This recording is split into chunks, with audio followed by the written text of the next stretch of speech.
तो नमस्कार किसान भाइयों, मैं आप सभी का स्वागत करता हूं अपने इस YouTube चैनल बेस्ट किसान में। आज हम लोग जानने वाले हैं कि मूली की और साथ में प्याज की खेती कैसे करते हैं। तो इन सब के बारे में अगर आप लोग जानना चाहते हैं, सबसे पहले जाने से पहले आप अगर हमारे चैनल पर नए हो तो हमारे चैनल को सब्सक्राइब कर दें, साथ में वीडियो को लाइक कर दें और ज़्यादा तक शेयर कर दें और कमेंट करना न भूलें कि अगली वीडियो आपको किस पे चाहिए। तो चलिए हम लोग जान लेते हैं कि कैसे क्या खेती करना है। लेकिन जाने से पहले आप और सारे किसान भाइयों तक मेरी वीडियो जरूर शेयर करें ताकि उन लोगों को भी जानकारी मिल सके। तो चलिए हम लोग शुरू करते हैं। तो दोस्तों, सबसे पहले खेत की हम लोग जुताई किस हिसाब से, खेत में खर है या क्या है उसके हिसाब से हम लोग जुताई करा लेंगे। तो खर को हम लोग देख लेते हैं कितना सारा हम लोग के खेत में खर है, उस हिसाब से हम लोग जुताई कराए। तो चलिए हम लोग जान लेते हैं। तो दोस्तों, आप लोग देख सकते हैं कितना सारा हमारे खेत में खर है और इसके ये हम लोग जुताई कराए हैं, क्योंकि अगर जिस समय हम लोग खर कुछ ज़्यादा ही बड़े हो गए, लेकिन फिर भी हम लोग खेत में जो कि जुताई हुआ तो उससे बहुत अच्छी घास जो है कि सारी खत्म हो गई। अगर इसके बाद भी अगर खर जो भी जानता है तो उसको हम लोग साफ कर लेंगे। तो जो पहले हम लोग जुताई होता है ना, हरा से जुताई हो जाए, क्योंकि उससे जो कि मिट्टी ऊपर का नीचे चला जाता है, इस हिसाब से खर भी आप लोग दिखाई नहीं देने वाले हैं। इसके बाद हम लोग गोबर की खाद इसमें 1 या 2 टाली 1 एकड़ के हिसाब से इसमें इस्तेमाल कर लें, या उससे भी अधिक गोबर की खाद भी आप लोग इस्तेमाल कर सकते हैं। आपके पास कई सारी वीडियो से गोबर खाद छिड़काव कर सकते हैं, या तो जगह जगह रख करके छिड़काव करें या मशीनों से छिड़काव इसकी गोबर खाद कर सकते हैं। इसके बाद हम लोग फिर से खेत को रोटावेटर से जुताई करा लेंगे। जुताई कराने के बाद खेत को हम लोग समतल बना लेंगे।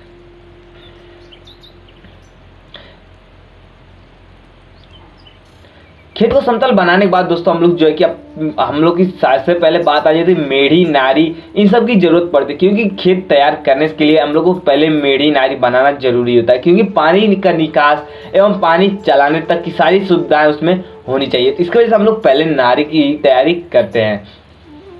तो नारी हम लोग को किस प्रकार से बनाना है ये आप लोग देख सकते हैं यहाँ पे, क्योंकि हम जो कि हमारे बड़े भैया जो है कि यहाँ पे नारी बना रहे हैं। आप लोग यहाँ पे पूरी अच्छी तरह से देख सकते हैं, क्योंकि बीच में जो ये किनारे साइड में हम लोग नारी निकालेंगे। फिर इसके बाद जो है कि दोनों ओर से हम लोग मिट्टी देकर नारी को जो है कि थोड़ा मोटा कर लेंगे, क्योंकि जल्दी अगर पतला रहेगा ज़्यादा तो जल्दी टूटने का डर होता है। इसकी वजह से अगर जितना भी मोटा रहेगा तो थोड़ा कम टूटेगा।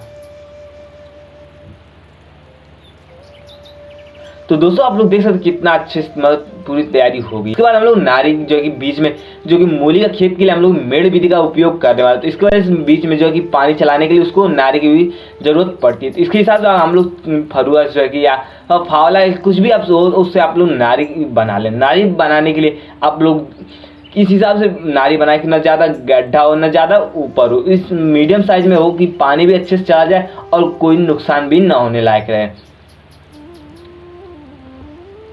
इसके बाद जैसे ये होता है कि कोई खाद बच जाता है, जैसे हम लोग जुताई के समय नहीं छिड़क पाते, तो इसके हिसाब से अगर आप लोग जुताई के समय नहीं छिड़के तो इस समय इसकी छिड़काव कर सकते हैं, DAP या जो भी खाद हो, क्योंकि हम लोगों ने उस समय थोड़ा जल्दी था, इसके वजह से भूल गए थे। तो इसके वजह से हम लोग अभी जो है कि फिलहाल टाइम इसको हम लोग खेत को तैयार करने वाले हैं। तो दोस्तों, जो कि हम लोग की मेढ़ी भी तैयार हो चुकी है। एक तरह से नाली जो है कि नाली को मोटा करने के लिए फिर जो कि बीच में जो कि नाली बनाने के लिए हम लोग खेत सही चाहिए। तो इसके हिसाब से हम लोग जो है कि उसके भी बीच से एक और नाली टाइप में बना लेंगे, क्योंकि उसमें जो नाली बनेगा उसी में पानी उसका आने वाला है। तो इसके हिसाब से उसको हम लोग नाली जरूर बना लें।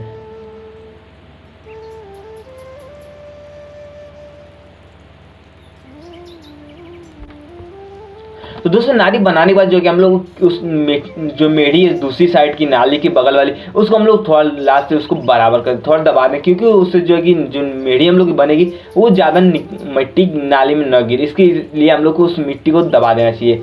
तो मिट्टी दबाने के बाद हम लोग की आ जाती है मेड़ विधि, जो कि हम लोग इस हिसाब से खेत तो नाली जो है कि सारी बन गई है।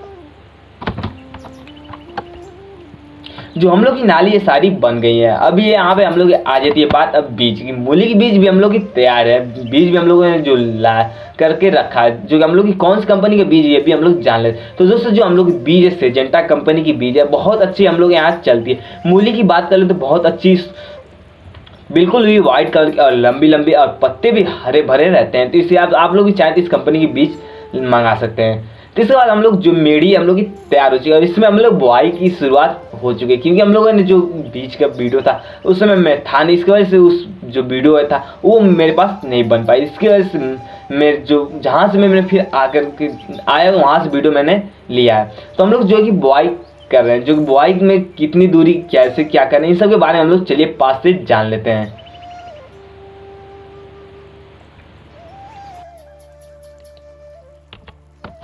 तो दोस्तों जो कि बीज को एक एक दाना जो है कि हाथ से भी लगा सकते हैं, या आप लोग चाहे तो छिड़कन विधि या कैसे भी इसकी बुआई कर सकते हैं। लेकिन अगर बात कर लें अच्छी तरह से मूली तैयार होने की, तो बुआई अगर एक एक करते हैं तो बहुत अच्छी मूली तैयार होती हैं।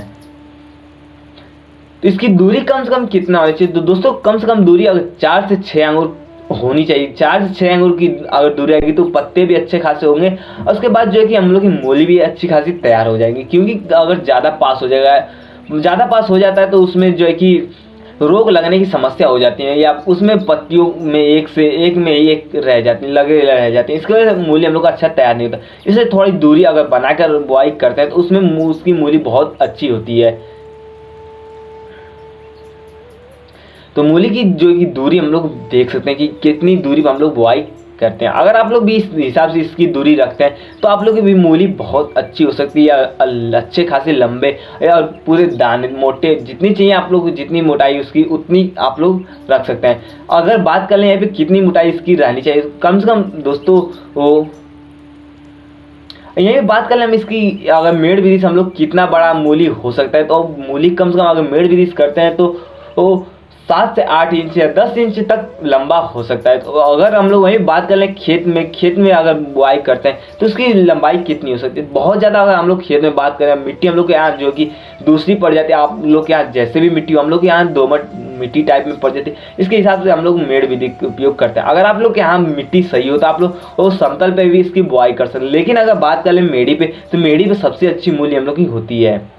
इसलिए अच्छी होती है क्योंकि ये जो है कि जगह इसको भरपूर मिलता है नीचे जाने को, और उसके बाद जो कि अभी जो मेड़ी है उससे नीचे भी अभी खेत है तो उसमें भी चला जाता है, तो इस हिसाब से उस मूली भी अच्छी हो जाती है।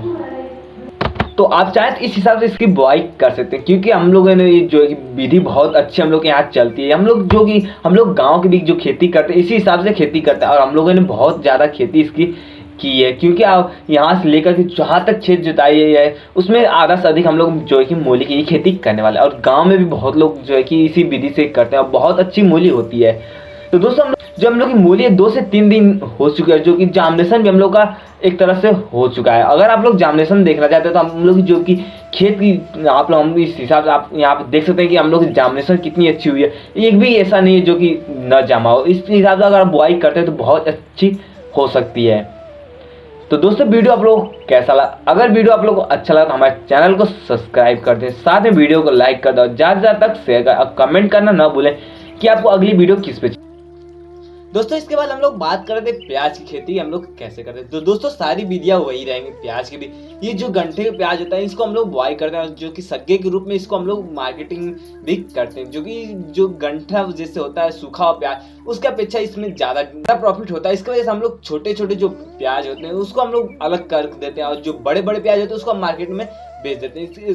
फिर उसके बाद ये हम जो कि जब समय होता है, इस समय हम जो अक्टूबर नवंबर में इसके हम लोग बुआई करते हैं, फिर जा करके जो कि दिसंबर से जनवरी तक या फरवरी में चल के ये हम लोग की तैयार हो जाती है। तो उसके बाद हम लोग इसकी मार्केटिंग करते हैं। चलिए हम लोग जान लेते हैं इसकी बुआई कैसे करते हैं, इस सब के बारे में देख लेते हैं। तो दोस्तों इसकी बुआई भी उसी हिसाब से होगी, थोड़ा सा इसमें थोड़ा दूरी जाएगा, और इसमें ज़्यादा ये घन जो ज़्यादा मतलब कहने का मतलब ये है कि ज़्यादा न पास रखें न ज़्यादा इसकी दूरी रखें। मीडियम साइज में इसकी दूरी और मीडियम साइज में इसकी चौड़ाई भी रखें, क्योंकि ज़्यादा छलने वाला है न कुछ भी, ये नॉर्मली तैयार होने वाला है। तो इस हिसाब से अगर आप लोग कम दूरी रखते हैं तो बहुत अच्छी हो सकती है। और चलिए हम लोग पास से देख लेते हैं कि इसकी बुआई कैसे की जाती है, कितनी दूरी होनी चाहिए।